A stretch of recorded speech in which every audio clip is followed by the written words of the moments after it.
उस समय के पापा नहीं करते? उस समय के पापा के सामने बच्चे खड़े होने के लिए भी हिम्मत नहीं करते। अच्छा, जैसे आपने कहा मॉल ले गए, बच्चा भी खुश हम भी खुश, और बच्चा वहाँ किसी दुकान के आगे लेट गया, नहीं हमको तो ये चाहिए, उस केस में क्या करना चाहिए? मैं उसके बारे में बताना चाहूँगा। आजकल बच्चों में टैंट्रम्स काफ़ी ज़्यादा हो गए हैं, जिद काफ़ी करते हैं। उनको जिस समय जो चीज़ चाहिए वो उस समय ही डिमांड करना शुरू कर देते हैं। वो अभी चाहिए अभी। वो इस हद तक भी जाते हैं कि कभी पेरेंट्स के ऊपर भी हाथ उठा देते हैं। हाँ। और अगर उनको लगता है कि उनको दिक्कत होगी तो वो जमीन पे लेट भी जाते हैं। तो इस तरीके का दिक्कत बहुत कॉमन हो गया है। तो अब वो कहते हैं, अब वो दुखती रग पे हाथ रखते हैं माँ बाप के। मैथ वाली टीचर आज बहुत डांट रही थी, पूरा होमवर्क तुमको मोबाइल पर भेजा हुआ है, ग्रुप में भेजा है और तुम करके नहीं लाए। और हिस्ट्री वाली मैम ने तो पूरा का पूरा भेजा, अच्छा दे दो, अच्छा दे दो। पढ़ाई का मामला, पढ़ाई आप एजुकेशन से तो नहीं हटा, अब एजुकेशन में मोबाइल और इन सब चीजों को रोल आ गया है। जब से कोविड वाला सीन आया तब से वो बड़ा मैंडेटरी हो गया। अब इन्होंने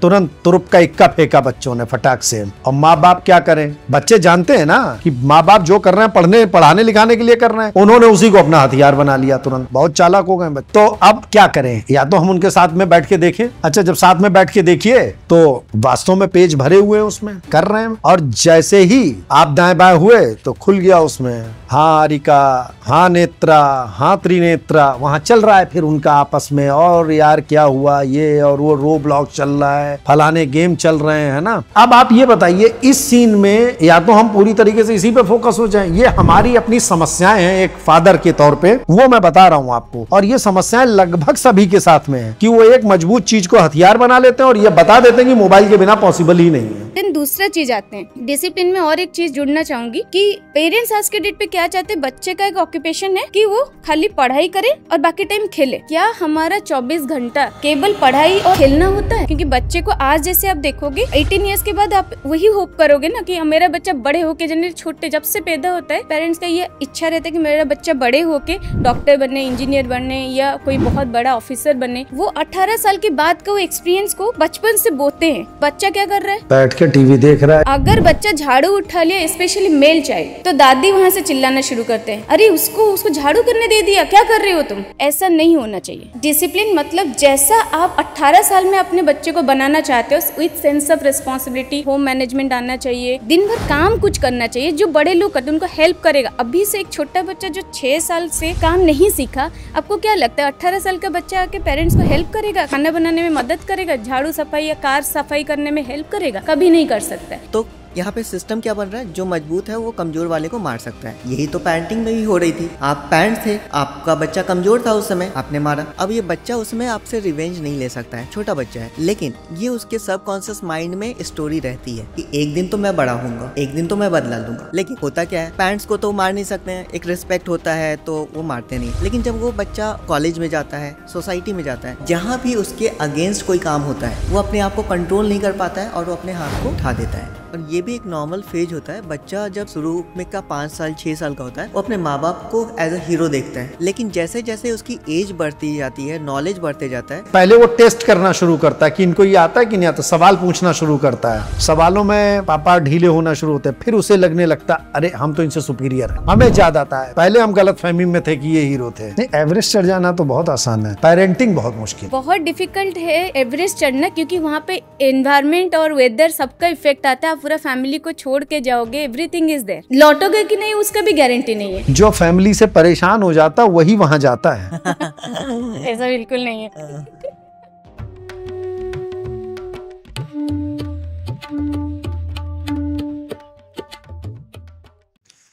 नमस्कार, ये ध्वनि शो में मैं अजीत सिंह आपका एक बार फिर से स्वागत करता हूं। और आज हम जो टॉपिक लेकर आए हैं, टॉपिक कोई बहुत बड़ा तो नहीं है, लेकिन छोटे से लेकर बड़े तक हर वर्ग की परेशानी ज़रूर रहती है। वो दुनिया भर की समस्याएं भी रहती हैं, समस्याएं ही रहती हैं यूँ कह लीजिए। और वो टॉपिक है पेरेंटिंग का। आज बच्चे भी को जरा सा डांटो तो तुरंत फ़ोन करके जल्दी जल्दी चाइल्ड वेलफेयर वालों को बुला लो, माँ बाप डांट रहे हैं बहुत। यूट्यूब पर देख देख कर सब समझ गए हैं कि बच्चों पर अत्याचार नहीं किया जा सकता। बच्चे को डांट देना अत्याचार की श्रेणी में आ गया आजकल। बच्चा कुछ भी करे उसे शांति से बर्दाश्त करते रहो। तो क्या बच्चे को डांटना वास्तव में अत्याचार है? बच्चे को सही रास्ता दिखाना, ये आज के समय में बड़ा मुश्किल होता जा रहा है, क्योंकि बच्चे हमसे ज़्यादा रास्ते जान गए हैं यूट्यूब और सोशल मीडिया के जरिए। वो हमको बताने लगते हैं कि साहब ऐसा होता है पापा, ज़्यादा वो मत करना। मम्मी को 25 ज्ञान दे डालते हैं। शाम को पति घर पहुंचता है तो मम्मी बच्चों के द्वारा पाया हुआ ज्ञान जब बांटना शुरू करती हैं तो पापा भी हैरान हो जाते हैं, तो बच्चे हमसे बहुत ज़्यादा जान गए। तो आज के समय में बड़ी कश्मकश की स्थिति बनी हुई है। बच्चे सही मायने में बाप के बाप हो चुके हैं। उनको सही दिशा में लेकर जाना, सही तरीके से परवरिश करना बहुत आसान नहीं लगता है आज के समय में। वैसे अब आप कहीं सफ़र करिए, ट्रेन में हो, बस में हो, कहीं बैठे हो किसी प्लेस पर, तो समस्याएं लगभग सभी की एक ही जैसी हैं। बच्चों की बातें हर कोई करता नजर आता है और हर कोई अपने बच्चों की बुद्धिमत्ता की बातें करता नजर आता। वो तो ऐसे जवाब देता, वो तो ऐसे जवाब देता है। एक एग्जाम्पल देता हूं कि मैंने ये चैनल स्टार्ट करने से पहले एक इंट्रोडक्टरी वीडियो दिया था। उस वीडियो में मैंने बताया था कि बच्चे आजकल बिना मोबाइल के ना खा रहे हैं, ना पी रहे हैं, ना सो रहे हैं। और मेरे छोटे भाई का बेटा जो अभी 4 साल का है, वो टीवी पर ये वीडियो देखकर बोल रहा था, ये बड़ा पापा मेरे बारे में बोल रहा है।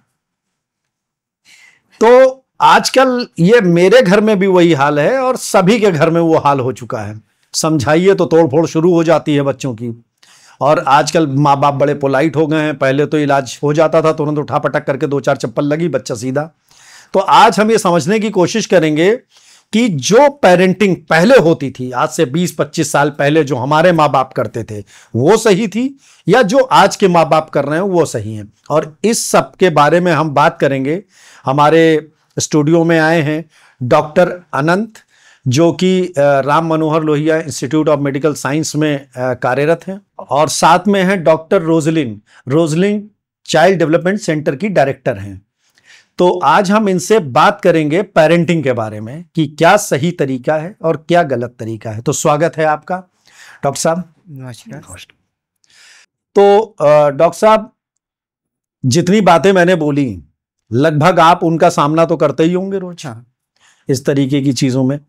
तो सबसे पहले तो आप मुझे ये बता दीजिए कि जो मेरा पहला ही सवाल होगा पेरेंटिंग के ऊपर, कि अच्छी पेरेंटिंग क्या जो हमारे माँ बाप ने हमारे साथ की या जो आज हम अपने बच्चों के साथ में कर रहे हैं। आपने पूछा कि पहले 20-25 साल पहले जो हमारे पेरेंट्स या पेरेंट्स के पेरेंट्स जैसे पेरेंटिंग करते थे और आज के डेट पे जो हम पेरेंटिंग कर रहे हैं आज के जनरेशन को, तो दोनों में कौन सा अच्छा है ना?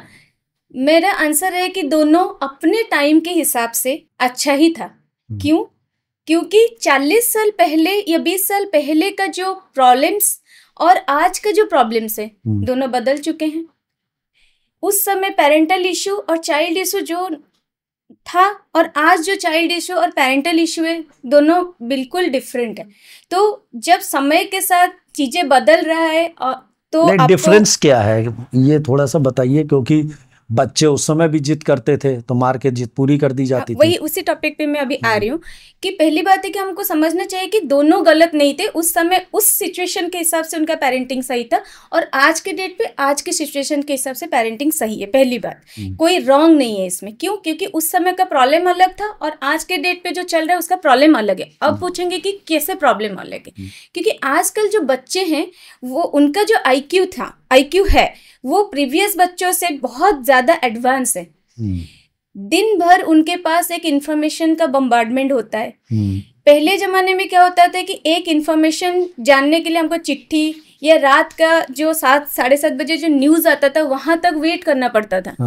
तो आजकल जो इंफॉर्मेशन प्रोसेसिंग सिस्टम है इतना ज़्यादा फास्ट है कि बच्चे 24 घंटा मोबाइल पे रहते हैं, स्क्रीन पे रहते हैं, तो उनको तो हमसे पहले ही पता चल जाता है कि क्या चल रहा है, कैसे हो रहा है। तो अभी हमको 7:30 वाले न्यूज़ तक वेट नहीं करना पड़ता है।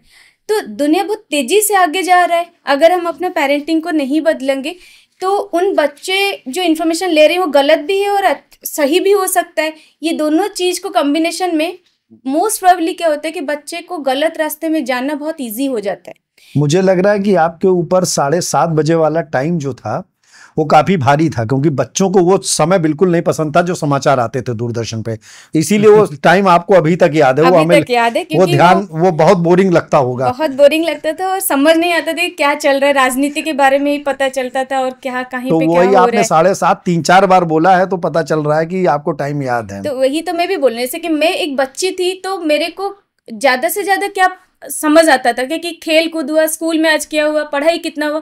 बट आज के हिसाब से कि एक बच्चे से आप बात करेंगे, वो आपको पूरा इंटरनेशनल न्यूज़ बताएगा, कहाँ पे क्या चल रहा है, कैसा फैशन में आज क्या ट्रेंड में क्या चल रहा है। तो जब उनका आइडियाज इतने हाई है और वो बहुत टैलेंटेड हो चुके हैं, उनका IQ इतना अच्छा है, तो उस हिसाब से अगर पेरेंट्स का पेरेंटिंग अच्छा नहीं रहेगा तो वो गलत दिशा में जाना बहुत जल्दी वो चले जा सकते हैं, और उनको गाइड करना भी तो पेरेंट्स का ही तो काम है। ये तो बड़ा मुश्किल काम हो गया। बच्चे तो आज माँ बाप से ज्यादा एडवांस हो गए हैं, तो हाँ? अब बच्चे बता सकते हैं माँ बाप को कि हमारी पेरेंटिंग आपको कैसे करनी है, क्योंकि बच्चे अपडेट हैं, माँ बाप उतने अपडेट नहीं हैं। तो ये तो सिनेरियो, वही मैं कह रहा हूं ना कि बच्चे आजकल माँ बाप से ज्यादा अपडेट हैं। इस केस में पेरेंटिंग कितनी टफ हो गई है। पहली बात तो एक्सेप्ट करना है कि टफ हो गई है, और ऐसा नहीं है बच्चे बच्चे हैं, पेरेंट्स पेरेंट्स होते हैं, ठीक है। तो फर्स्ट ऑफ ऑल इसीलिए हम यहाँ पे गुड पेरेंटिंग, एक होता है आपका इफेक्टिव या पॉजिटिव पेरेंटिंग, इसको जानना बहुत जरूरी है। तो जनरली हम लोग पेरेंटिंग बोलते हैं तो जनरली हम गुड पेरेंटिंग, अच्छा पेरेंटिंग कैसे होगा। Good parenting in my point of view कि सब कुछ गुड फील होना कि बच्चा अगर आपके साथ और आप बच्चे के साथ ऐसा कोई कार्य कर रहे हो जिसमें आप भी अच्छा फील कर रहे हो, बच्चा आपके साथ कंफर्टेबल है, मस्ती में, और वो भी आपके साथ मस्ती में और आप उसके साथ मस्ती में हो। जैसे उसको चाहिए मॉल घूमना, तो आप भी उसको मॉल लेके आप भी एंजॉय किए, बच्चा भी एंजॉय किया। वो चाहता है कि मोबाइल देखना, आप मोबाइल स्क्रॉल कर रहे हो, पास में बिठा दिए। तो this is all about good parenting, जिसमें बच्चे को क्या लगेगा, मेरे पापा कितने अच्छे हैं, मम्मा कितना अच्छा है। कि जनरली मम्मी के केस में ये नहीं होता कि मम्मा लोग टोक देते हैं, बट पापा ये जनरली कर देते हैं। तो ये गुड पेरेंटिंग आजकल के पापा तो उस समय के पापा नहीं करते थे। उस समय के पापा के सामने बच्चे खड़े होने के लिए भी हिम्मत नहीं करते। अच्छा, जैसे आपने कहा मॉल ले गए, बच्चा भी खुश, हम भी खुश, अब बच्चा वहां किसी दुकान के आगे लेट गया, नहीं हमको तो ये चाहिए। हाँ। उस केस में क्या करना चाहिए? आजकल बच्चों में टैंट्रम्स काफी ज्यादा हो गए हैं, जिद काफी करते हैं। उनको जिस समय जो चीज चाहिए वो उस समय ही डिमांड करना शुरू कर देते हैं, और उसके लिए बहुत ज्यादा कभी अभी चाहिए, अभी चाहिए। और वो इस हद तक भी जाते हैं कि कभी पेरेंट्स के ऊपर भी हाथ उठा देते हैं। हाँ। और अगर उनको लगता है कि उनको दिक्कत होगी तो वो जमीन पे लेट भी जाते हैं। हाँ। तो इस तरीके का दिक्कत बहुत कॉमन हो गया है बच्चों में। तो सबसे पहले समझना होगा कि ये बच्चे का जो बिहेवियर है ये डेवलप कैसे हुआ है, ठीक है। तो ये इनिशियल फेज से ही डेवलप होता है, जब हम बच्चे के साथ बहुत ज़्यादा पैम्परिंग करके डेवलप करते हैं। हर एक चीज़ को जब वो डिमांड किया उसी समय हम फुलफिल करने लगते हैं, तो बच्चा उसको हक समझ लेता है। और जिस समय उसको वो हक नहीं मिलता है उस समय वो रिवोल्ट करता है, ठीक है। और उसमें उसको जो समझ में आता है वो उस तरीके से करता है, चीखना, चिल्लाना, कभी ज़मीन पे लौट जाना, ठीक है। तो इसमें सबसे पहले समझना होगा कि हम उसके जो टैंट्रम्स हैं उससे डरे नहीं, ठीक है। सबसे प्रॉब्लम क्या होता है कि बच्चे ने रोना धोना शुरू किया और हम डर जाते हैं कि अरे अरे बच्चा है, और हम उसके सामने झुक जाते हैं, ठीक है। और बच्चा ये सीख लेता है कि हम जब भी चिल्लाएंगे, जब भी इस तरीके से टैंट्रम करेंगे, मुझे तो मिल जाएगा। और ये लर्निंग हम ही उनको सिखाते हैं और बाद में फिर हम उसको झेलते हैं। तो इसमें करना क्या होता है कि सबसे पहले अपने आप को मजबूत बनाना होता है, ठीक है। पेरेंट्स को स्ट्रांग बनना चाहिए, उन्हें पता होना चाहिए ये टैंट्रम है। टैंट्रम क्या है? एक इमोशनल डिस्टर्बेंस है। लाइक हमें भी इमोशन आता है, कभी पॉजिटिव होता है, कभी नेगेटिव इमोशंस आते हैं। इसी तरीके से बच्चों को का भी इमोशनल डिस्टर्बेंस होता है, लेकिन वो फेजिक होता है। मतलब एक फेज में वो डिस्टर्ब रहेगा और टाइम के साथ सेटल डाउन होगा। हाँ, फिर सही हो जाता थोड़ी देर। अगर इस समय आप काम डाउन रहेंगे, जब बच्चा टैंट्रम कर रहा है, अगर आप भी गुस्से में आ गए, आप भी उसके साथ गलत बर्ताव कर रहे हैं, तब तो बच्चे का टैंट्रम और बढ़ते जाएगा। हो सकता है डर की वजह से शांत भी हो जाए, लेकिन नेक्स्ट टाइम वो फिर से करेगा। लेकिन अगर उसके जगह आप बच्चा देख रहा है कि आप फॉर्मली उसको मना कर रहे हैं कि नहीं, ये नहीं पॉसिबल है अभी के लिए, आप बाद में कभी बोलोगे, मैं सोचूंगा, प्रॉमिस नहीं करना है, बस ये आपको बोलना है कि मैं सोचूंगा, लेकिन अभी ये पॉसिबल नहीं है। आपको फर्म रहना है और बच्चे के सामने झुकना नहीं है। आप एक बार ये प्रैक्टिस शुरू कर देंगे, धीरे धीरे बच्चा भी समझ जाता है कि हमारे टैंट्रम से अब काम नहीं चलेगा, ठीक है, और धीरे धीरे बच्चा सेटल होने लगता है। ऐसा तो नहीं कि वो और ज्यादा कुछ हथकंडे अपनाना शुरू कर दे, क्योंकि वो तो सोशल मीडिया पे है, बहुत अपडेट है, उसे तो नए नए तरीके मिल रहे होंगे करने के। ये बच्चे जो है 5th जनरेशन बच्चे हैं, ठीक है, इसके जनरेशन को अगर बोला जाए तो ये अल्फा किड्स इनको बोला जाता है।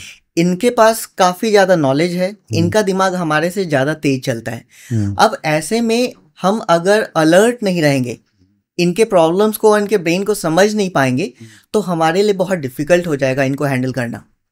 और ये कितने गलत रास्ते पे जा सकते हैं इसकी वजह से, ये आपको समझ में भी नहीं आएगा और फिर अल्टीमेटली आपको काफी नुकसान होगा। अच्छा सर, पेरेंटिंग में एक सबसे बड़ा चैलेंज आ चुका है मोबाइल। हाँ। और हम लोग जो भी बात कर रहे हैं, आप बच्चों को अल्फा किड बोल रहे हैं, 5th जनरेशन किड बोल रहे हैं, इस सब में सारा योगदान मोबाइल का है। डेफिनेटली ये एक्चुअली ये मोबाइल जो है, ये पेरेंट्स के लिए भी बहुत खतरनाक बना हुआ है और बच्चों के लिए भी बना हुआ है। इससे तो पीछा नहीं छूट सकता। हाँ। अब हमको इसको किस तरीके से मैनेज करना चाहिए कि लाइफ में इसकी इन्वॉल्वमेंट कम हो जाए? देखिए, सबसे पहले ये समझना होगा कि बच्चों को मोबाइल दिया किसने। बच्चे तो अपने पॉकेट से जाकर के मार्केट से मोबाइल लेकर के आए नहीं जी। मोबाइल तो हम ही ने दिया। हाँ। और क्यों दिया? अपनी सुविधा के लिए दिया, ताकि हमारा लाइफ छोड़ दे, हमारा आप अपना मोबाइल लेकर के बैठ जाओ, मेरे को छोड़ दो। क्योंकि हम अपना, हमारे अंदर इतना पेशेंस नहीं है कि हम बच्चों के साथ जुड़ सकें, उनके साथ बच्चे बन करके खेल सकें, वो हमारे अंदर पेशेंस नहीं है। और उसकी वजह से क्या हुआ, हमने एक मोबाइल एक्स्ट्रा ले लिया, पुराना मोबाइल बच्चे को दे दिया, एक मोबाइल पे हम अपना लगे हुए हैं। और बच्चा भी इसमें खुश है और आप भी खुश हैं, और यही उसका पैटर्न बन जाता है। अब शुरू में तो ठीक ठाक चलता है, लेकिन जब आप बच्चा बहुत ज्यादा नॉलेज गेन कर लेता है, बहुत ज्यादा एक्स्ट्रा नॉलेज गेन कर लेता है, और वो फिर अपने पढ़ने लगती है पेरेंट्स के ऊपर नॉलेज, तब जाकर के पेरेंट्स का दिमाग खुलता है और फिर वो सोचते हैं कि अब ये तो बहुत ज्यादा हो गया और कैसे रोके। तब इसमें कुछ स्ट्रैटेजी है और उसको अगर अपनाते हैं तो आप इससे बच सकते हैं। तो सबसे पहले समझना है कि बच्चे का ये बिहेवियर आपने डेवलप कराया है, तो आप ही उसको बाहर ला सकते हो, ठीक है। तो मोबाइल को सबसे पहले अपने घर से उसको, बच्चों को दूर करना होगा। जब आप दूर करेंगे तो बच्चा टैंट्रम शो करेगा। इसमें प्रॉब्लम ये आती है कि बच्चे से तो आप मोबाइल छीन लेते हैं, क्योंकि आपके पास ताकत ज़्यादा है, आप बच्चे से लड़ सकते हैं, तो आप बच्चे से मोबाइल ले लेते हैं। लेकिन अपना क्या, आप मोबाइल देख रहे हैं, आप टीवी देख रहे हैं और बच्चे को बोल रहे हैं कि आप ये नहीं करो, ठीक है। ये प्रॉब्लम को और ज़्यादा बढ़ा देता है। तो आपको सबसे पहले अपना बिहेवियर करेक्ट करना है और फिर उसको एक आइडियल हीरो के जैसा आपको प्रोजेक्ट करना है बच्चे के सामने, ताकि बच्चा भी मोबाइल की हैबिट को छोड़ सके। लेकिन सर आजकल मैंने फिर बताया ना, बच्चे सर्वगुण संपन्न हो चुके हैं।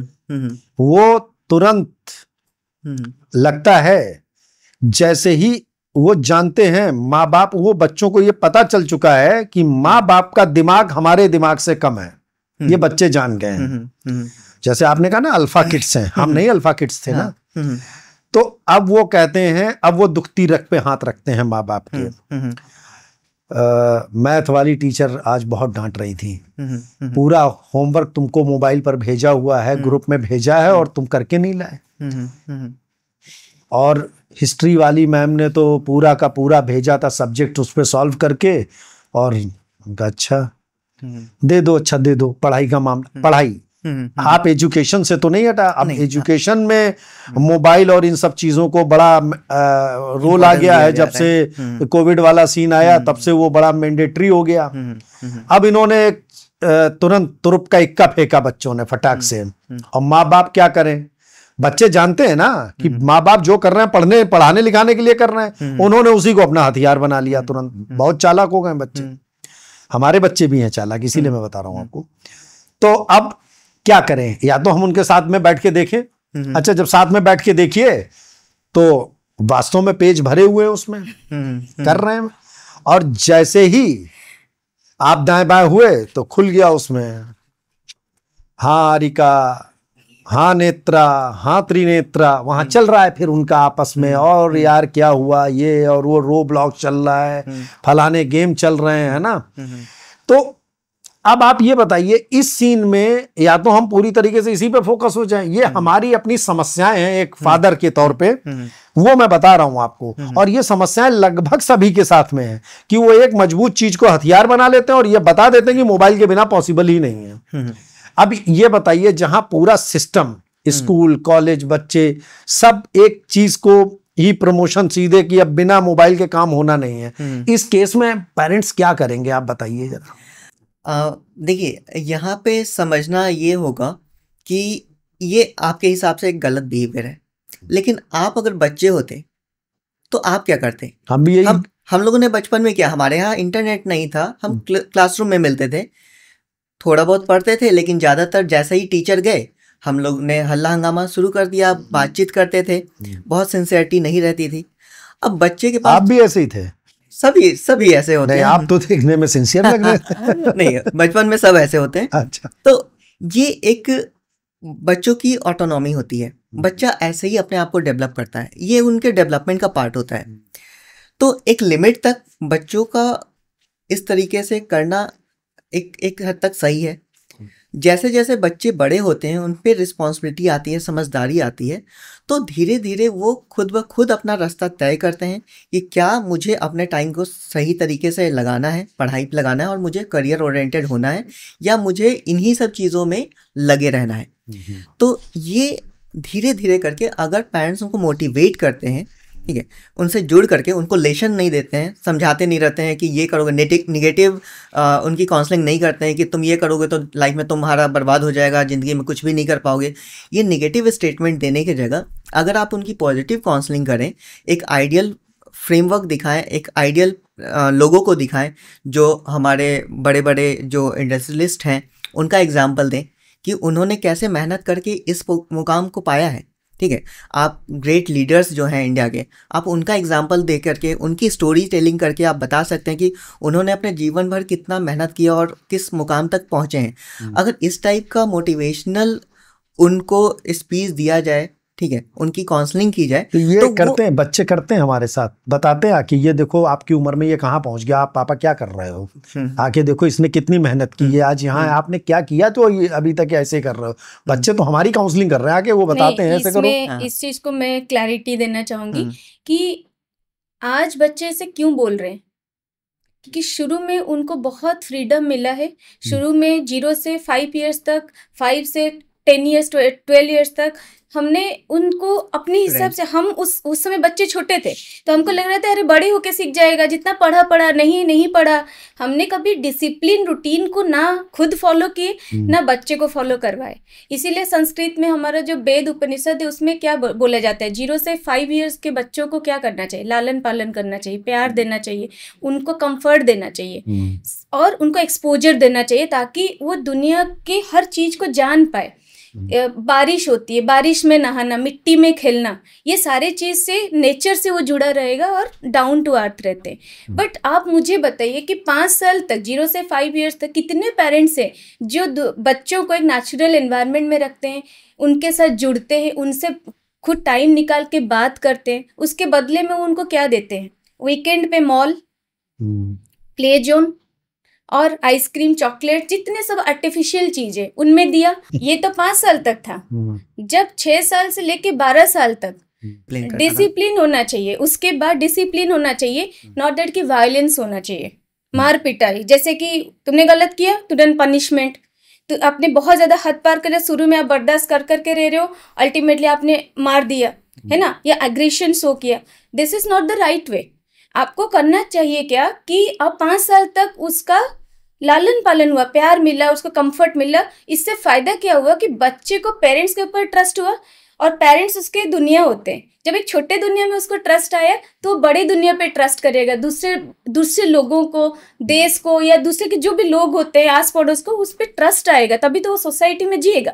बट होता क्या है कि 5 साल के बाद जो जर्नी होता है, पेरेंट्स इसी को कंटिन्यू रखते हैं, वही लालन पालन करते हैं और उसको डिसिप्लिन में कन्वर्ट नहीं कर। डिसिप्लिन का मतलब क्या होता है, 6 साल से 13 साल में बच्चे को जैसे खुद में जैसे सुबह उठना चाहिए, sunrise early to rise and early to bed होना चाहिए। क्या आज के डेट पे हो रही है? नहीं। क्लियर कट पेरेंट्स बोलते हैं संडे था इसीलिए हमारा लेट हो जाता है, बाकी दिन तो स्कूल है तो उठना ही पड़ेगा। जब एक पेरेंट्स का ये स्टेटमेंट होता है कि स्कूल है तो उठना ही पड़ेगा, तो बच्चा उनसे क्या सीखा कि ये बहुत टास्क है, ये मजबूरी है, हमको संडे ही चाहिए। देन दूसरा चीज आते हैं डिसिप्लिन में। और एक चीज जुड़ना चाहूंगी कि पेरेंट्स आज के डेट पे क्या चाहते हैं, बच्चे का एक ऑक्यूपेशन है कि वो खाली पढ़ाई करे और बाकी टाइम खेले। क्या हमारा 24 घंटा केवल पढ़ाई और खेलना होता है? जब वो बड़े, क्योंकि बच्चे को आज जैसे आप देखोगे वो 18 ईयर्स के बाद आप वही होप करोगे ना कि मेरा बच्चा बड़े होके, जनरली छोटे जब से पैदा होता है पेरेंट्स का ये इच्छा रहता है कि मेरा बच्चा बड़े होके डॉक्टर बने, इंजीनियर बने या कोई बहुत बड़ा ऑफिसर बने। वो 18 साल के बाद का वो एक्सपीरियंस को बचपन से बोते हैं। बट डिसिप्लिन के मामले में अगर आप देखेंगे कि आपने जितना बड़ा सपना पाला वो बिना रिस्पॉन्सिबिलिटी में हो जाएगा? नहीं। वो बच्चे का डिसिप्लिन के टाइम पे क्या करते हैं कि बाबू तुम केवल पढ़ाई करो, बाकी चीजों में ध्यान मत दो। तो क्या ऐसा एक बच्चे के पास संभव होता है कि 24 घंटा वो केवल पढ़ाई करेगा या 24 घंटा के लिए खेलेगा? नहीं। उसको रेस्पॉन्सिबिलिटी देना चाहिए। 6 इयर्स के बाद बच्चे को रेस्पॉन्सिबिलिटी देना चाहिए कि अपना किताब को खुद कवर करना चाहिए। जैसे 7-8 साल के बच्चे कवर करने में आप कर रहे हो तो आप मदद करो। बहुत बार आप देखेंगे पेरेंट्स अननेसेसरी उसको प्रोटेक्ट कर रहे हैं, अननेसेसरी एक्स्ट्रा हेल्प कर रहे हैं। उससे उनको लगता है कि ये मेरा काम नहीं है। मदर खाना बनाते हैं, ऑफिस भी काम करते हैं, पापा भी घर का काम करते हैं, और ये कहते बच्चा क्या कर रहा है? बैठ के टीवी देख रहा है। अगर बच्चा झाड़ू उठा लिया, स्पेशली मेल चाइल्ड, तो दादी वहां से चिल्लाना शुरू करते हैं, अरे उसको झाड़ू करने दे दिया, क्या कर रहे हो तुम? बहू पे चिल्लाते हैं। ऐसा नहीं होना चाहिए। तो डिसिप्लिन मतलब जैसा आप 18 साल में अपने बच्चे को बनाना चाहते हो, विथ सेंस ऑफ रिस्पॉन्सिबिलिटी क्या करना चाहिए, होम मैनेजमेंट आना चाहिए, दिन भर काम कुछ करना चाहिए जो बड़े लोग करते हैं, उनको हेल्प करेगा। अभी से एक छोटा बच्चा जो 6 साल से काम नहीं सीखा, आपको क्या लगता है 18 साल का बच्चा आके पेरेंट्स को हेल्प करेगा, खाना बनाने में मदद करेगा, झाड़ू सफाई या कार सफाई करने में हेल्प करेगा? कभी नहीं कर सकता है। यही चीज के वजह से उनके पास प्लेंटी ऑफ टाइम बचता है, तो उसके समय वो क्या करेंगे आप खुद ही सोचिए। उस समय वो मोबाइल या टीवी में या गॉसिप करके समय बर्बादी करते हैं, और उससे जो बैड नॉलेज आता है, जो हमारे लिए less informative low quality knowledge आता है, उससे वो आके घर पे गॉसिप करते हैं और हमको लगता है कि बहुत अच्छा है, और हम ही उनको बताते हैं कि तुम तो आजकल बहुत अच्छा बोलने लगी हो, कहाँ से सीखा? तो इनडायरेक्टली हम उनको फैसिलिटेट कर रहे हैं कि आप ये सब चीज अच्छा कर रहे हो। बट किसी के घर में ये नहीं डिस्कशन होता है कि आपको क्या करना चाहिए और क्या नहीं करना चाहिए। तो सब इस तरह के डिस्कशन के लिए भी एक मानसिक स्तर चाहिए होता है। हमारे यहाँ ये जरूरी नहीं है हर वर्ग उस लेवल तक शिक्षित हो। माँ बाप आज की डेट में सिर्फ माँ बाप होते हैं, और आज की डेट में पेरेंटिंग और जो सुख सुविधाएं हैं उनको अरेंज करना एक इस तरह का हो गया है कि पेरेंटिंग एक तराजू के एक अलग पलड़े में आ गई है, और सुख सुविधाओं को अरेंज करना एक दूसरे पलड़े में आ चुका है। तो अगर आप इसमें हैं तो उसको छोड़ रहे हैं, आप पेरेंटिंग पे आते हैं तो कहीं ना कहीं आप अपनी सुख सुविधाओं से या जो भी आपकी नौकरी काम है उससे कहीं ना कहीं थोड़ा बहुत कंप्रोमाइज करना पड़ता है। उसको करना नहीं चाहते हैं, क्योंकि आज के समय में आप जानती हैं सब कुछ ना सही लेकिन पैसा बहुत कुछ तो हो ही गया है। उसके बिना लाइफ ना, तो बच्चे भी गालियां ही देते हैं, क्या किया तुमने हमारे लिए, क्या उनके नज़र में पापा आए ना आए, पापा का दिया हुआ सामान घर में जरूर आ जाना चाहिए, सुख सुविधाएं आ जानी चाहिए। मान लीजिए कि इस स्तर तक 12-13 साल तक अब केस बिगड़ गया है, नहीं पेरेंटिंग सही हो पाई, उस केस में अब एक जो पेरेंट्स होते हैं उनका मानसिक लेवल नहीं है वो जैसे आप डिस्कस कर रहे हैं कि हमें ऐसे करना चाहिए। फिर उन्हें समझ में आता है, अब उन्हें इरिटेशन होता है, बच्चा जब उनके हिसाब से रिएक्ट नहीं कर रहा है, रिस्पॉन्स नहीं दे रहा है, तो वो मारना पीटना शुरू करते हैं। उसके बाद कुछ बच्चे तो होते हैं हाँ चलो डिसिप्लिन्ड हो गए, मार पिटाई से ही हो गए, लेकिन कुछ शायद और ज़्यादा एग्रेसिव हो जाते हैं और उल्टे सीधे कदम उठाते हैं। तो क्या मारना, पेरेंट्स का मारकर बच्चों को सही रास्ते पर लेकर आना, क्या ये सही है? नहीं, मेरे हिसाब से तो बच्चों को मारना नहीं चाहिए। और अगर देखेंगे तो बहुत सारे बाहर के कंट्रीज़ हैं जहाँ पे तो रूल्स भी है कि अगर बच्चा कंप्लेन करता है पुलिस में तो सीधे पुलिस आती है, पेरेंट्स को ही अरेस्ट कर लेती है। और हाँ, जैसे यूएस यूके में ऐसा है। इंडियन सिस्टम में ऐसा नहीं होता है, सभी बच्चे मार खाते हैं। ऑलमोस्ट 80-90% बच्चे हैं जो अपने लाइफ टाइम में कभी ना कभी मार खाते ही हैं, और ये बहुत फ्रिक्वेंटली होता है। लेकिन इसका इम्पैक्ट क्या पड़ता है? बहुत बार बहुत लोग ये आर्ग्यूमेंट करते हैं कि मैंने भी तो बचपन में इतना मार खाया, मेरे पिताजी ने मुझे बहुत मारा, लेकिन अभी मेरा बिहेवियर तो नॉर्मल है, लेकिन मैंने सक्सेस भी किया। हाँ, मैं तो बहुत सक्सेसफुल हूँ, मेरा बिहेवियर नॉर्मल है, मुझे तो कोई इशू नहीं है, तो मारना क्यों नहीं? मारने का क्या इम्पैक्ट होता है? तो आप देखेंगे, मैं बहुत बार रोड पे जब ड्राइव करता हूँ, किसी के कार में थोड़ा सा स्क्रैच लगता है दूसरे के गाड़ी से, लोग तुरंत निकलते हैं और मार पिटाई शुरू हो जाते हैं। और किसी ने जानबूझ के आपके गाड़ी में स्क्रैच नहीं किया, वो भी जा रहा था, आप भी जा रहे थे, गलती से लग गया। लेकिन लोगों के इतना पेशेंस नहीं है और इतना कंट्रोल नहीं है, वो सीधे आते हैं और वो हाथ उठा देते हैं। कार वाला है तो बाइक पे चला देगा, बाइक वाला है तो फिर वो रिक्शे वाले पे मारेगा। तो यहाँ पे होता क्या है, कौन कितना कमज़ोर है? बड़ी गाड़ी वाली है तो छोटे गाड़ी वाले को आकर के धमकाएगा या मारेगा। तो यहाँ पे सिस्टम क्या बन रहा है, जो मजबूत है वो कमज़ोर वाले को मार सकता है। ठीक है, यही तो पेरेंटिंग में भी हो रही थी। आप पेरेंट्स थे, आपका बच्चा कमज़ोर था उस समय, आपने मारा। ठीक है, अब ये बच्चा उसमें आपसे रिवेंज नहीं ले सकता है, छोटा बच्चा है, लेकिन ये उसके सबकॉन्शियस माइंड में स्टोरी रहती है कि एक दिन तो मैं बड़ा होऊंगा, एक दिन तो मैं बदला लूंगा। लेकिन होता क्या है, पेरेंट्स को तो मार नहीं सकते हैं, एक रिस्पेक्ट होता है तो वो मारते नहीं। लेकिन जब वो बच्चा कॉलेज में जाता है, सोसाइटी में जाता है, जहाँ भी उसके अगेंस्ट कोई काम होता है, वो अपने आप को कंट्रोल नहीं कर पाता है और वो अपने हाथ को उठा देता है। तो ये जो हमारी लर्निंग आज की है, या हम आज कोई बिहेवियर अब नॉर्मल कर रहे हैं, ये आज की नहीं है, हमारी अपब्रिंगिंग क्या हुई थी चाइल्डहुड में, ये उसका रिजल्टेंट होता है। अगर हम इस बात को समझेंगे तो हम बच्चे पे कभी भी हाथ नहीं उठाएंगे। पहला चीज़ समझने की बात यह है कि बच्चा कोई अब नॉर्मल बिहेवियर या गलत बिहेवियर कर रहा है तो उसका कारण क्या है। एक तो हो सकता है उसने गलती से की होगी, अगर गलती से की होगी तो आप बच्चे को समझा दें और उसको माफ़ कर दें। हो सकता है कि बच्चा जानबूझ के कोई गलती कर रहा हो, तो क्यों गलती कर रहा है? ज़्यादातर केसेस में होता है कि वो आपसे अटेंशन पाना चाहता है और उसकी वजह से वो बार बार ऐसा काम करता है जिससे कि आप इरिटेट हो। आप पहले डांटेंगे, पहले तो आंख दिखाएंगे, फिर आप डांटेंगे, आपको पता है कि कंट्रोल नहीं होगा, बच्चे को भी पता है कि कंट्रोल हमको नहीं होना है, फिर आप हाथ उठाएंगे। यही बच्चे को भी ये सीक्वेंस पता होता है। लेकिन इसमें होता क्या है, उसकी लर्निंग क्या होती है कि अगर किसी को दो चीज़ होगा, या तो आप इरिटेट कर रहे हैं तो आप उसका विश फुलफिलमेंट कर देंगे, तो उसकी वो लर्निंग भी खराब होगी कि मैं जिद करूंगा, टेंट्रम करूंगा और मेरा विश फुलफिलमेंट हो गया। अगर उस पर आपने हाथ उठा दिया तो उसने ये लर्न किया कि अगर मेरा विश फुलफिलमेंट नहीं होता तो मैं किसी को मार सकता हूँ। तो ये दोनों ही नेगेटिव है और ये उसके ब्रेन में स्टोर है। वो आज आपको नहीं दिखा सकता है, लेकिन जब बड़ा होगा तो वही बिहेवियर शो करेगा। हो सकता है वो अपने बच्चे के साथ भी यही बिहेवियर शो कर रहा हो। तो ये साइकिल है जो कि हर एक पीढ़ी दर पीढ़ी चलते आ रही है।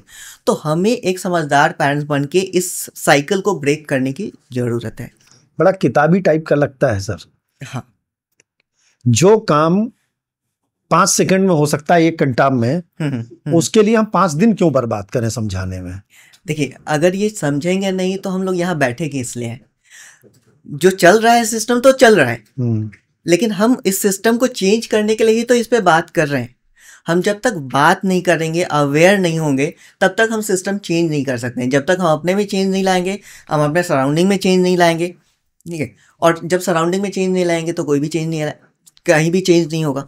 तो इसलिए यह चीज़ हमें समझना होगा और हमारे जो फ्रेंड सर्किल हैं, हमारे जो ऑडियंस हैं, उनको अगर समझा दें तो हो सकता है, मैंने ये बोलता हूँ कि 100% करेक्शन आ जाएगा, लेकिन 5% 10% तो चेंज आ सकता है। कुछ तो आ ही सकता है।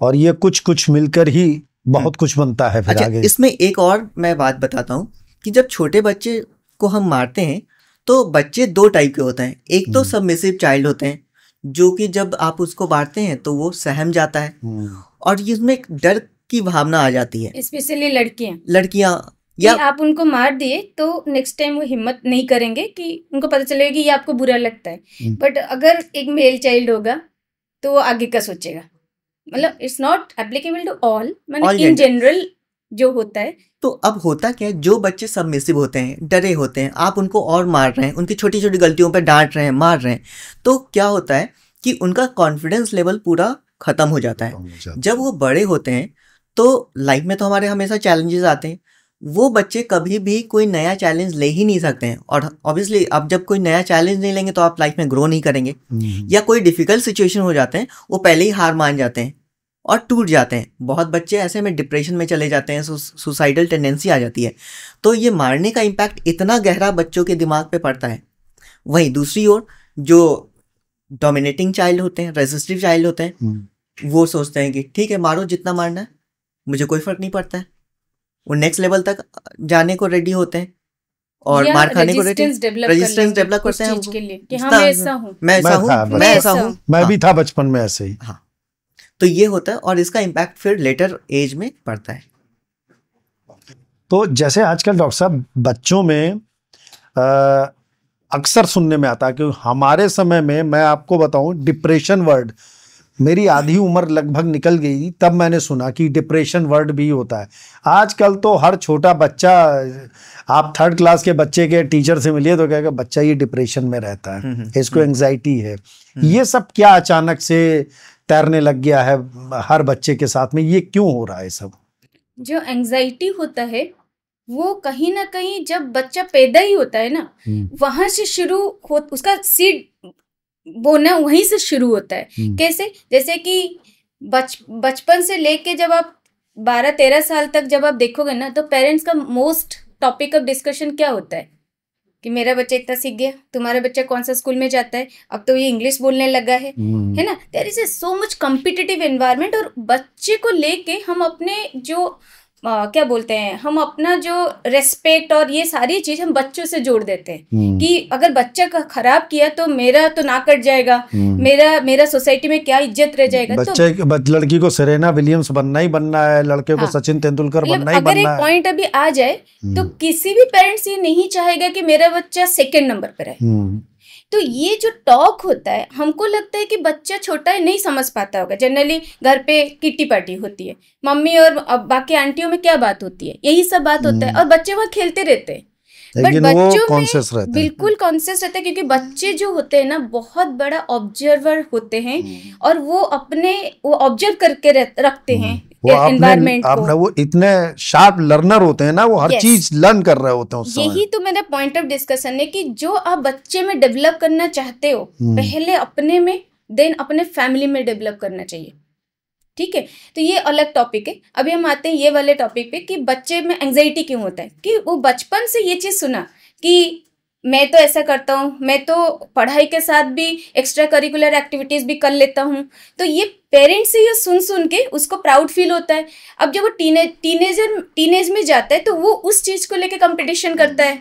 और जो नीचे के बच्चे होते हैं, मान लो सबका तो IQ एक जैसा नहीं होता है, सबका माइंड एक जैसा नहीं, तो वो उन बच्चों को टीच करना, उनको इग्नोर करना, उनके बारे में गॉसिप करना, ये सब शुरू करते हैं। एक टाइम आता है जब उनको पता चलता है कि मेरे पेरेंट्स मुझसे ये चाहते हैं, कुछ अच्छे गुड चाइल्ड के बारे में बताए, वो जान गए कि मेरे पापा और मम्मा क्या चाहते हैं मेरे से। अगर वो बच्चा उस चीज को नहीं अचीव कर पाया, कॉलेज गया, जैसे आपने 3 इडियट्स में देखे होंगे, तो उसमें क्या है कि उसको फोटोग्राफी में इंटरेस्ट था और उसको जबरदस्ती इंजीनियरिंग कॉलेज भेज दिया गया क्योंकि उसके पापा कुछ बड़े पोस्ट पे थे। तो उस केस में क्या होता है, डिप्रेशन होता है, क्योंकि वो उसके लिए बना नहीं था और उसको करना पड़ा जो वो है नहीं।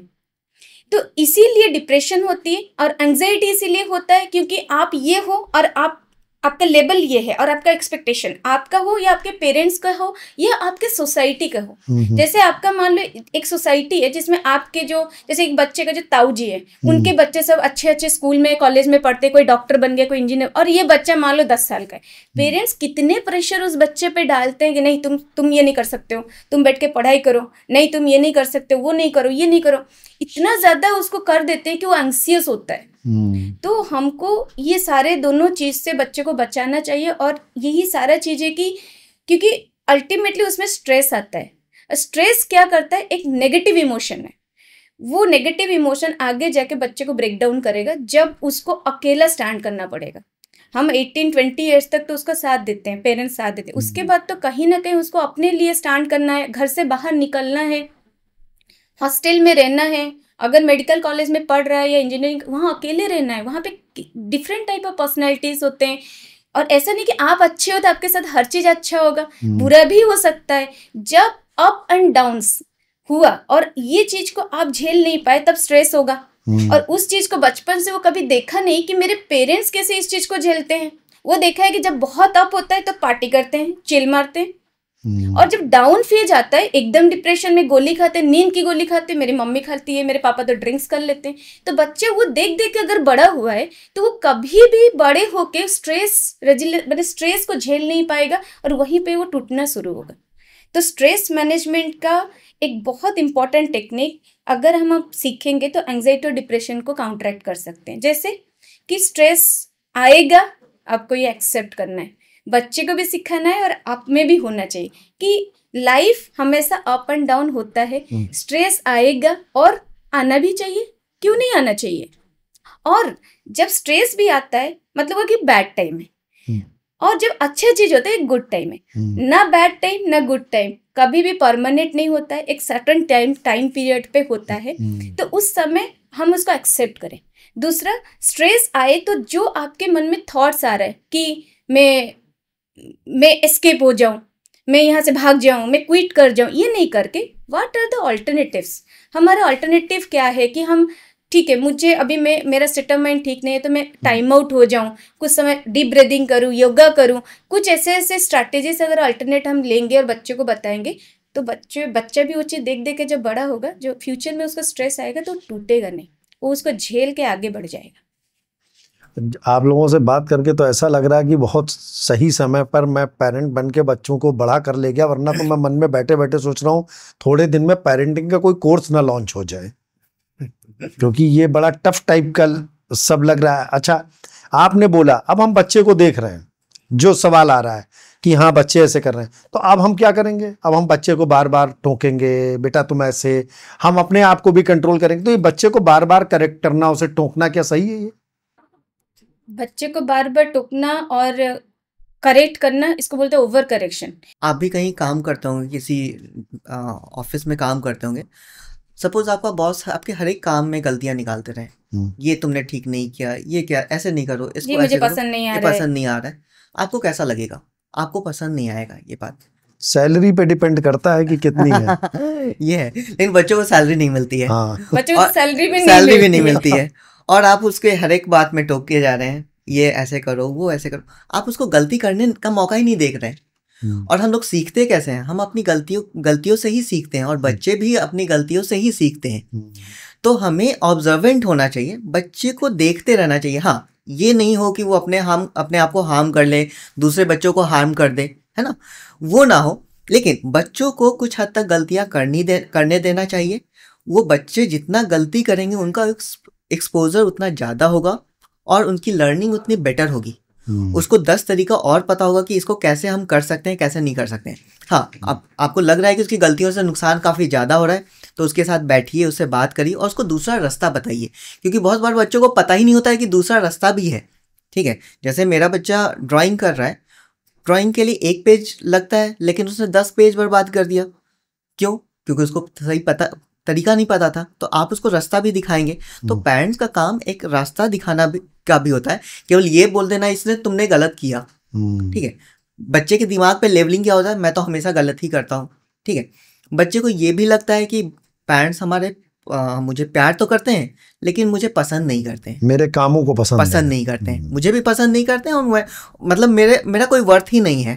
ठीक है, और वो हमेशा प्रूव करने के चक्कर में, और मैं क्या कर दूं कि मैं अच्छा हो जाऊं और अच्छा हो जाऊं, वो एक प्रूव करने की टेंडेंसी होती है, और ये उनके लिए नेगेटिव इम्पैक्ट पड़ता है। बच्चों ज्यादा प्यार करने लगे तो बच्चा कहता है अब तुम चाहे कुछ भी करें, एक तो प्यार तो कर ही रहे हैं हम। हाँ, तो ये बैलेंस करना बड़ा मुश्किल काम है, बहुत मुश्किल होता है। और दूसरा, आजकल में क्या हो रहा है, क्योंकि हम लोग जो पेरेंट्स बने हैं ये बहुत डिफिकल्ट सिचुएशन से निकल के पेरेंट्स बने। मतलब हमारे पेरेंट्स जो थे वो काफ़ी स्ट्रिक्ट थे, और हमें एक चॉकलेट भी खरीदने के लिए बहुत मुश्किल होता था, और डेली चॉकलेट नहीं मिलता था। तो जो आजकल हम लोग पेरेंट्स बने हैं, इसमें थिंकिंग आ गई कि हमारे बच्चों को कोई कष्ट नहीं होना चाहिए, उनको हमेशा टाइम पे जो चीज चाहिए सब दे दो, सारा कुछ फुलफिलमेंट कर दो। अब उनको क्या, अपनी भावनाएं जो अपना वो था एक कहीं दबी हुई चीज, वो हम अपने बच्चों में पूरा करते हैं।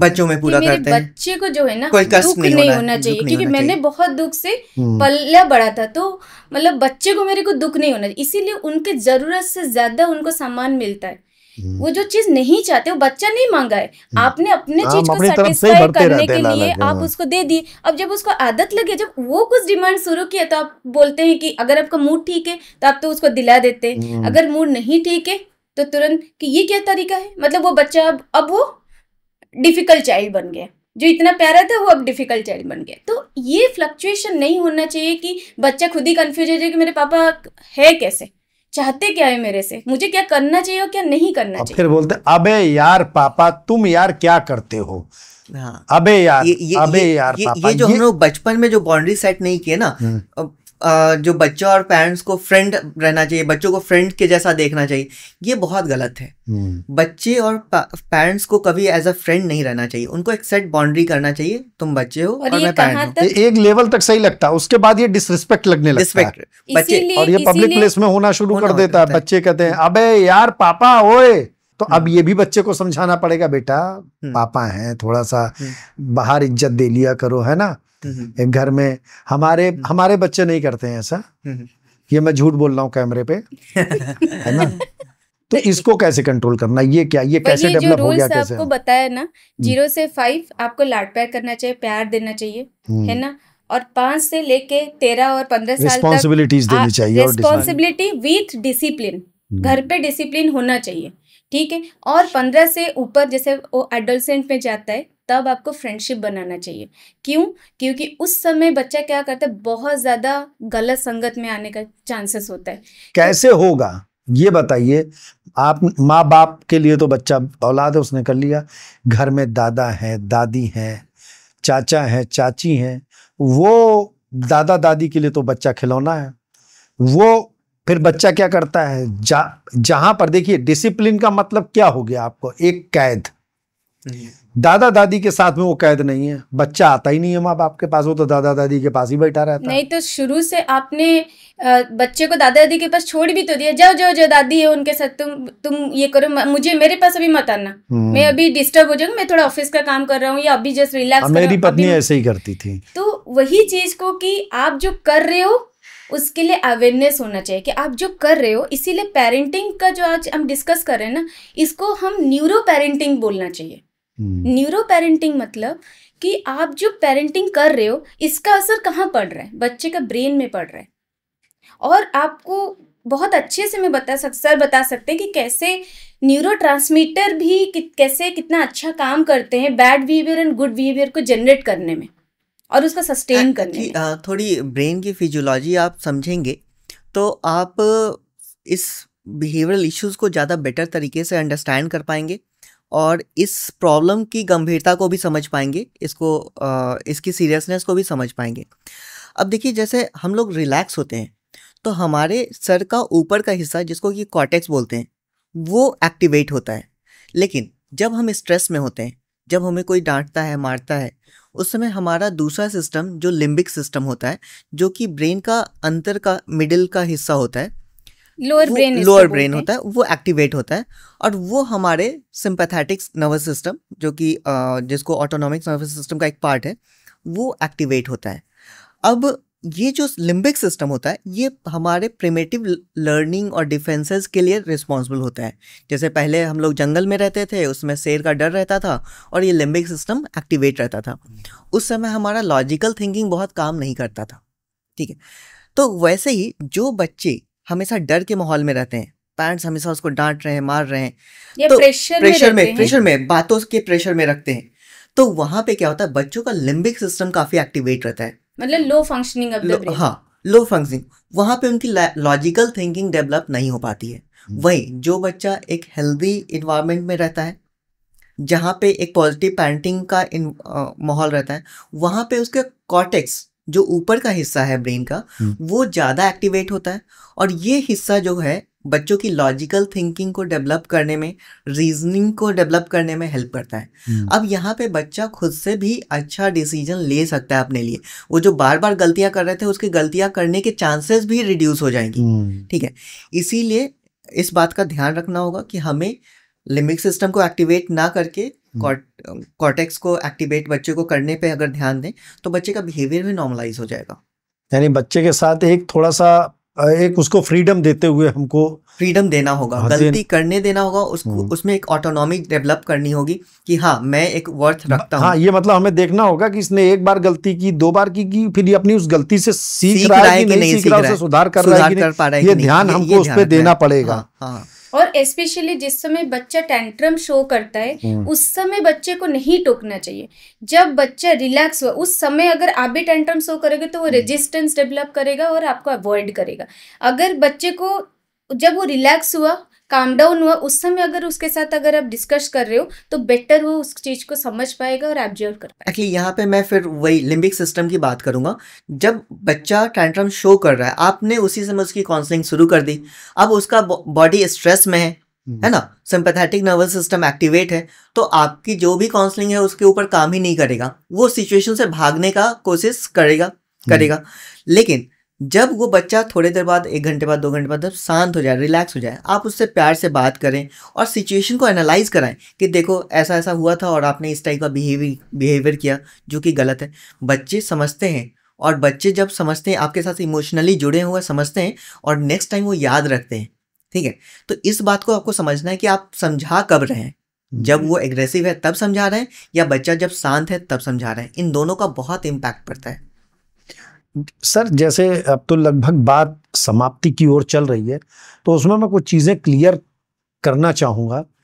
जैसे आपने कहा कि बच्चों की परवरिश ऐसे, और कहीं हमारे यहीं पॉडकास्ट में कोई बात हुई थी, वहाँ हमारे डीएनए को लेकर बात हुई थी कि हमारा जो डीएनए है ना वही ऐसा है, जैसे हम तो बड़े हैं, अगर सीट बेल्ट ना लगाने पर चालान ना हो रहा हो तो मैं तो नहीं लगाऊंगा। हेलमेट ना लगाने पर अगर चालान ना हो रहा हो तो मुझे लगता है 90% लोग हेलमेट नहीं लगाएंगे, चाहे सीट बेल्ट हो चाहे हेलमेट हो। सर हम बूढ़े होने की कैटेगरी में हैं, बूढ़े हो चुके हैं लगभग, और फिर भी हम सब कुछ जानते हैं और हम नहीं लगाते हैं, हम नहीं लगाना चाहते हैं। एक डर, चाहे वो फाइनेंशियल हो चाहे वो और कोई डर हो, लेकिन एक डर है, उस डर की वजह से हम सीट बेल्ट लगाते हैं, उस डर की वजह से हम हेलमेट लगाते हैं, उस डर की वजह से हम नो पार्किंग में अपनी कार नहीं खड़ी करते हैं। हम बहुत मैच्योर हैं। तो ये जो डर है सर, क्या ये ऐसा नहीं है कि हमारे डीएनए में हम बिना डर के डिसिप्लिन्ड हो ही नहीं सकते? ये अब हमारे बच्चे हैं, आप कहते हैं प्यार से, ऐसा तो नहीं, हमारे डीएनए में वो जब हमारे में आज तक है, हमारा बच्चा भी बिना डरे हो सकता है डिसिप्लिन ही ना हो, तो उसे कूटने की धमकी देना या 1-2 बार कूट देना जरूरी है ताकि उसके अंदर भी एक डर बना रहे। तो जरूरी नहीं है हर चीज प्यार से ही हो पाए, तो एक आध बार आपको बताना पड़ेगा कि कुटाई भी जरूरी है। तो क्या ये सही है कि नहीं है? देखिए, कभी ऐसा नहीं बोल सकते जो बच्चा बिल्कुल ही मार नहीं खाया है वो सही है, ये गलत है, मैं वो नहीं बोल रहा हूँ। कभी डर का सेंस उसको पता होना चाहिए, एक सेंस पता होना चाहिए।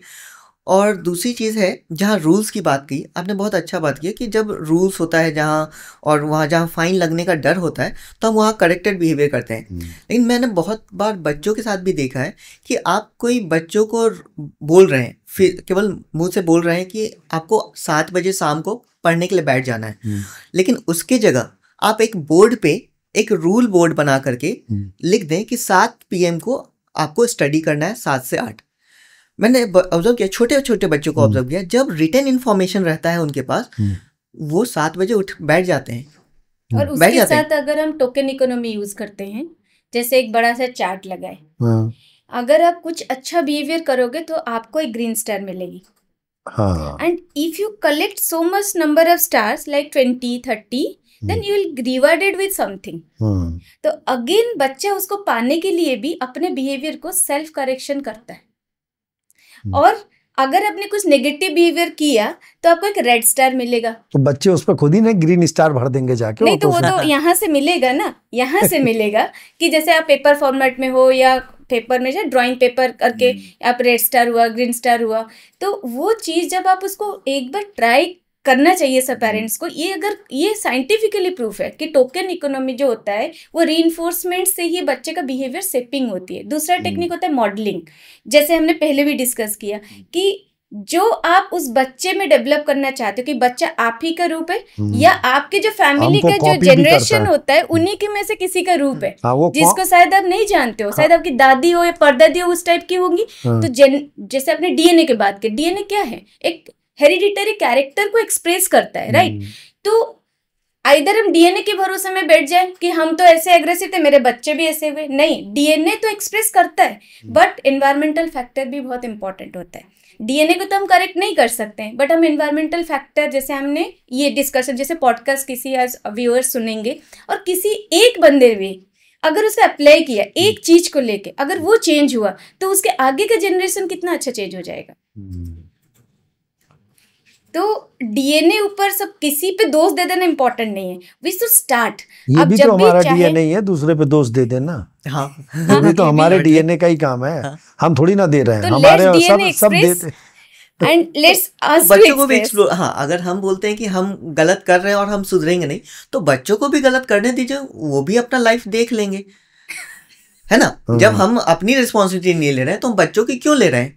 वो भी बड़ा होगा, वो भी अपना डिसीजन ले लेगा, जैसे हम लोग अपना डिसीजन ले रहे हैं। हमको गलत रहना है, गलत लाइफस्टाइल जीना है, हम अपने लिए डिसीजन ले रहे हैं, तो बच्चे को भी लेने दीजिए। आप उनको क्यों सुधार रहे हैं? हम कमा रहे हैं, हम अपने पैसे से गलत कर रहे हैं, तुम हमारे पैसे से गलत कर रहे हो। जब तुम अपना कमाना अपने पैसे से करना, तो आप बच्चे थे तो आप कमा नहीं रहे थे और अपने हिसाब से चल रहे थे। नहीं, तो हमारे पापा अपने हिसाब से बड़ा स्ट्रांग जूता लेदर का लेकर 2 बार कूटते थे, हम एकदम राइट टाइम रहते थे। तो इसीलिए तो आप जब बड़े हुए आप भी वही टेक्निक को बहुत आसानी से, उतना हाई फाई नहीं, लेकिन बच्चे भी बहुत ज्यादा, उनका आईक्यू बहुत अच्छा हो गया कि आप उनको ऐसे फट से कूट नहीं सकते। चाइल्ड वेलफेयर वालों को कहते हैं, बुला लेंगे। अब आपके पेरेंट्स के पास कोई टीवी और इंफॉर्मेशन सिस्टम नहीं था, लेकिन आपके पास है। आप पॉडकास्ट देख करके आप समझ सकते हैं कि गुड पेरेंटिंग क्या होती है, बैड पेरेंटिंग क्या होती है, कैसे हम मॉडिफाई कर सकते हैं। तो आप कर सकते हैं तो आप कर लीजिए। और मैं ये बातें इसलिए कह रहा हूँ ना कि आप केवल अच्छी अच्छी बातें कर रहे हैं। हाँ, बुरी बातें भी होनी चाहिए, ताकि सुनने वाले और देखने वाले को पता चलना चाहिए कि एक इसमें खलनायक भी बैठा है और एक नायक और नायिका भी बैठे हुए हैं, ताकि डिफरेंशिएट कर पाए वो चीजों को, है ना? अब बच्चे जो हैं जब देखेंगे पॉडकास्ट माँ बाप के साथ बैठ के, तो वो कहेंगे कि वो अंकल आंटी तो बहुत अच्छे थे, ये जो सवाल पूछ रहा था आदमी ये बहुत बदतमीज था। कहेंगे नहीं कहेंगे बच्चे? नहीं, वो ये भी जानेंगे कि 5 साल अगर हो चुका है तो इसके बाद डिसिप्लिन में भी आना होगा। ये भी पॉडकास्ट थ्रू में हम मैसेज दिए। और जब आप 18 इयर्स के हो जाओगे तब जाके पेरेंट्स के साथ आपको खुद फ्रेंडशिप बनाना होगा, और सारा चीज़ जो काउंसलर को जाके बोल रहे हो, फ्रेंड्स में बांट रहे हो अपना कोई भी प्रॉब्लम को, वो उनसे नहीं बात करना होता है। फ्रेंड्स से आप व्हाट्सएप के थ्रू चैट करके अपना दुख नहीं शेयर कर सकते हो, आप इसी चीज को पेरेंट्स के साथ शेयर करना है। ये भी तो बच्चे सीखेंगे। और ये भी तो सीखेंगे कि मेरे पापा तो ये सब नहीं सीख रहे हैं, लेकिन जब मैं पेरेंट्स बनूंगी तो मैं पहले पॉडकास्ट देखूंगी, उसके बाद पेरेंटिंग शुरू करूंगी। मेरे बच्चे ऐसे नहीं झेलें। अच्छा, तो जैसे आपके पास इस तरह के केसेस आते होंगे, आते रहते होंगे, माँ बाप आते हैं आपके पास लेके अपने बच्चों की बुरी हरकतों को लेके, कि चॉकलेट के लिए साहब जिद पकड़ जाती है मेरी लड़की तो दिन रात एक कर देती है, ऐसे केस आते हैं? बिल्कुल बिल्कुल। तो किस तरीके से आप उनको क्या समझाते हैं पेरेंट्स को? यहाँ पे ये समझना है कि हम प्रोजेक्ट कर रहे हैं, माँ बाप प्रोजेक्ट करते हैं कि बच्चा डिफिकल्ट है, लेकिन हम जब एनालाइज करते हैं तो हमें पता चलता है कि ये माँ बाप डिफिकल्ट है। ठीक है, तो माँ बाप को काउंसलिंग करना ज्यादा इंपॉर्टेंट है बच्चे से। नहीं तो चॉकलेट देनी चाहिए कि नहीं देनी चाहिए? नहीं देनी चाहिए, नहीं देनी चाहिए। देखिए, इस चीज को समझने के लिए ना मैं एक न्यूरोट्रांसमीटर के बारे में बोलती हूँ, उसको बोलते हैं डोपामिन, जो हमारा ब्रेन में सीक्रेट होता है।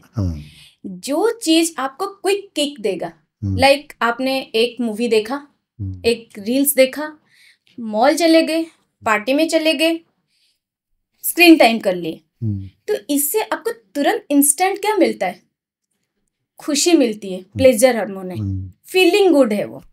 ठीक है, तो जब आपको डोपामिन तुरंत किक दे सकता है, जैसे ही डोपामिन डाउन होगा तो आप तुरंत डिप्रेशन में जाओगे और बिल्कुल अपने आप को कंट्रोल नहीं कर पाओगे। इसीलिए आप बच्चों में बहुत बार सुने होंगे कि हम कुछ दे दीजिए देखने के लिए, मैं बोर हो रहा हूँ। जैसे ही आपके घर में कोई गेस्ट आएगा उस समय मम्मी पापा को हेल्प कर, जो बच्चे 5 से 12 साल 13 साल के अंडर में हैं वो मम्मी पापा को आके हेल्प करना चाहिए।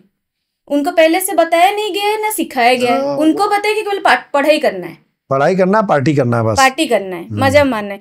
तो मजा मारना कोई पेरेंट्स नहीं सिखाते, खाली बोलते पढ़ाई करना। 24 घंटे पढ़ेगा थोड़ी, मजा मारना तो बच्चे अपने आप सीख जाते अपने हैं। आप सीखेंगे क्योंकि आपने अल्टरनेटिव उनको सिखाया भी तो नहीं। ठीक है, तो उस समय वो पेरेंट्स को क्या करते हैं, अनोइंग सिचुएशन में डालते हैं कि कुछ दे दीजिए मैं बोर हो रहा हूँ। तो आप क्या किए, बिजी शेड्यूल के वजह से आप उसको मोबाइल पकड़ा दिया। तो बोर बच्चा क्यों होता है, क्योंकि जो उसके आदत लगा हुआ है जिससे वो, जैसे फ्रेंड से चैट करना है ना, कोई चीज रील्स करना या सेल्फी खींच लेना, पहले तो सेल्फी का बहुत क्रेज था, तो उसमें डोपामिन का हाइक होता है। मतलब कहने का मतलब ये बच्चा कहे अब मेहमान आए तो उसे 1 किलो तुरई दे दी, चाकू दे दिया, बेटा छील दो। नहीं हाँ। यहाँ पे कहने का मतलब ये है कि अगर कोई इवेंट हो रहा है, चाहे गेस्ट हो रहा है या कोई पार्टी होनी है, बच्चों को उसमें इन्वॉल्व करिए, उसको एक पार्ट बनाइए, समझाइए कि अभी कुछ गेस्ट आ रहे हैं, ये लोग आने वाले हैं, अब इसमें हम लोग क्या करेंगे, उनको सबसे पहले हम लोग प्लानर बनाइए। अरे बड़ा अजीब बात कर रहे हैं आप लोग सर। हाँ। बच्चे हमें पार्ट बनाते हैं कि मम्मी पापा क्या कर रहे हो किचन में, इधर आओ, हम लोग कुछ कर रहे हैं डिस्कस अंकल आंटी बच्चों के साथ में। तो एंटरटेनिंग होता है, वो रेस्पॉन्सिबिलिटी वाला नहीं होता है। उसमें एंटरटेनिंग के लिए क्या हो सकता है वो लोग करते हैं, बट जो पार्टी ऑर्गेनाइज करता है एक्चुअल, जैसे आपके घर पे कोई आए तो आपके वाइफ ही तो रेस्पॉन्सिबल रहेंगे कि खाना कैसे बने, कैसे इतने वो रेस्पॉन्सिबिलिटी के लिए बच्चे समझ गए हैं कि कुछ भी खाने से रिलेटेड है मम्मी को करना है, बाहर का सामान जो लाना है पापा को करना है, मुझे कुछ नहीं करना है, मुझे बस मोबाइल जितनी है वो इन दोनों की है, हमें खाली मजा मारना है, बस मोबाइल देखना है।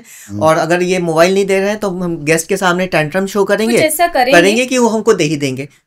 तो ये एक बड़ी इंपॉर्टेंट चीज है, ये बहुत इंपॉर्टेंट चीज है सर, कि बच्चों को जो हम सोच रहे हैं, जो हमारी रिस्पॉन्सिबिलिटीज हैं, हम उसका पार्ट बनाएं। हाँ, साथ में रखें, साथ में कि आज छोटी छोटी चीजें हैं, आज खाना बनना है तो ऐसा करते हैं बच्चों, आज खाने में क्या बनना चाहिए, क्या आपको पसंद है, आप क्या प्लान कर रहे हो बताओ, वो बनाते हैं। और वो जैसे ही कहें आज ऐसा करते हैं पास्ता मैगी और वो बना ले, क्योंकि शुरू में कुछ दिन तो यही बोलने वाले हैं वो। धीरे धीरे इस चीज को हम कैसे करेक्ट करेंगे कि बेटा नहीं आज ये रहने देते हैं, ये करते हैं, वो हफ्ते में एक बार कर लेंगे, आज ये बना लेते हैं, रोज रोज ये अच्छा नहीं लगता है, ऐसे करते हैं, ये पार्टी डे वीकेंड पे हो जाएगा एक बार, वो ठीक है, ये नहीं, धीरे धीरे उनकी आदत में आ जाएगा। फिर धीरे धीरे उनको चाकू थमा दिया, बेटा ये तुरई भी छील लो थोड़ा सा, हम ये काम कर रहे हैं। जनरली हम लोग जब बात करते हैं ना बच्चों के साथ, जैसे ही कोई अच्छी बात करते हैं जो घरेलू बात होता है, पूजा पाठ की हो या किचन का कोई काम हो, हाउस होल्ड वर्क हो, तो हम उसको बड़े गलत टोन में बोलते हैं, लो जैसे आपने बोले कि सबसे बड़ी बात छील लो। हाँ, इसको एज अ पनिशमेंट हम बताते हैं, तुमको तो ये करना पड़ेगा, नहीं, उनको साथ में रखे कि चलो हम बनाते हैं, कितना हेल्दी खाना बनाएंगे, देखो कितना लोग, कितना पर डे ठेले से लोग खाना खाते हैं, हम देखो कितने ब्लेस्ड है कि हमारे घर में कितना हेल्दी खाना बनता है, वही मम्मा बनाती है, चलो हम ऐसे कर। तो हमेशा गुड थिंग को, जैसे कि सोचिए खुद कोई टीका लगाते हैं तो लोग उसको क्या सोचते हैं, ये कितना बैकवर्ड है,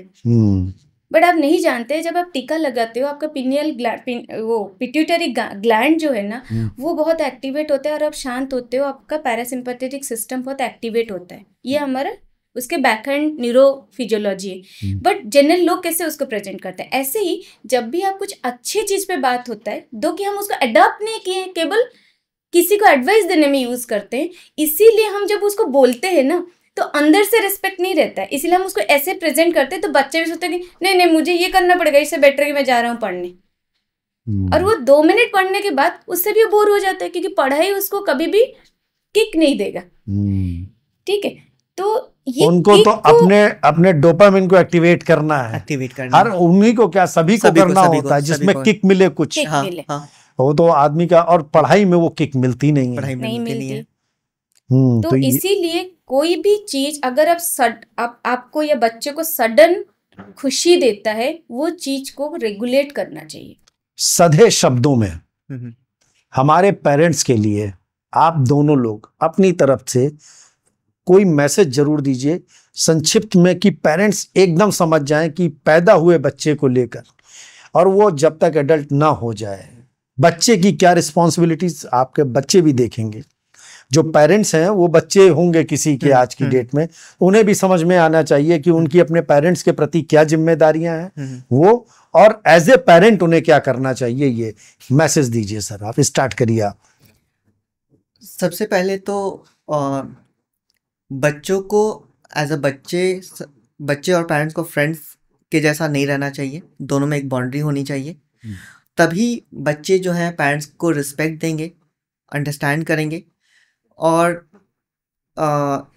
तभी हमारे जो पेरेंटिंग की बॉन्डिंग है वो स्ट्रांग होगी। तो इसको मेंटेन रखना चाहिए। मैम आप बताइए।